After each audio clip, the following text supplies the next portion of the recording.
going on, dudes and dudettes? So in that last game versus Northwestern, USC's wide receiver Makai Lemon had a new career high, I believe, in both receptions with 11 and yards with 161. So yeah, big career night for him. And after the college football playoff rankings came out, they are still at 17, if I'm not mistaken. I think they just stayed right there, which kind of sucks. Thought they would move up, but that's what we got to deal with right now.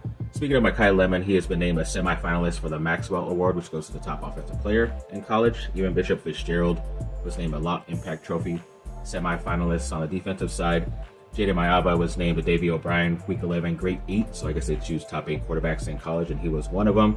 Even running back King Miller was named a semifinalist for the Burlsworth Trophy, which I believe goes to the top walk-on out there.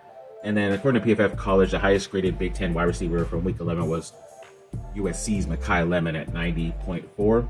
And after that game, USC is the only team in the country averaging 300 plus passing yards and 200 plus rushing yards. Sadly, it hasn't turned into all completely undefeated season, but either way, I guess we'll keep it right now. They still control their own destiny and could end up in the playoff too if they get these last 3 wins of the season. When it goes to the NFL, Amon-Ra St. Brown is now top 5 with 693 when it comes to receiving yards in the NFL, which is pretty cool. And I believe they did like a calculation of receiving yards by college, and USC is right now at least in second place with all their guys stepping up this year. I know Ohio State and LSU get all the love as of late for top receivers in the league. Even Alabama had a nice run there, but it's always been USC. They've always been like top 5 for like the past multiple decades because of how many good receivers they've had in the NFL, in my opinion.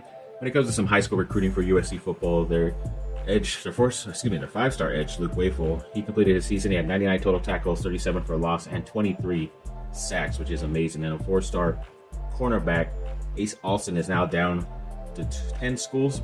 And USC is one of them. He's from Ohio. He's number 2 recruit in Ohio, so hopefully they could get him. And there's this big, weird story about USC and the Big Ten and even Michigan involved, where the Big Ten is having a deal with the UC investment. So I don't know if they're like trying to get other schools involved in the Big Ten, but apparently Michigan and USC were not happy about that, and they're kind of giving them an ultimatum of when they can sign this agreement or this new proposal. And USC and Michigan are saying, well, we're going to pull out and become independents, and then there's maybe like them joining the ACC and other sports while they figure out their new place, or they just become independents, kind of like Notre Dame, and they'll be able to get in to the playoff or wherever and just set up their own schedule. So yeah, it's this big old messy thing that's happening right now. Hopefully they'll be able to get it covered. I think they only have like a couple months to figure it out, so we'll see what ends up happening, but they might be able to get out of this contract because of this stipulation that's just been added all of a sudden. But you never know. Some pretty crazy stuff happening for USC.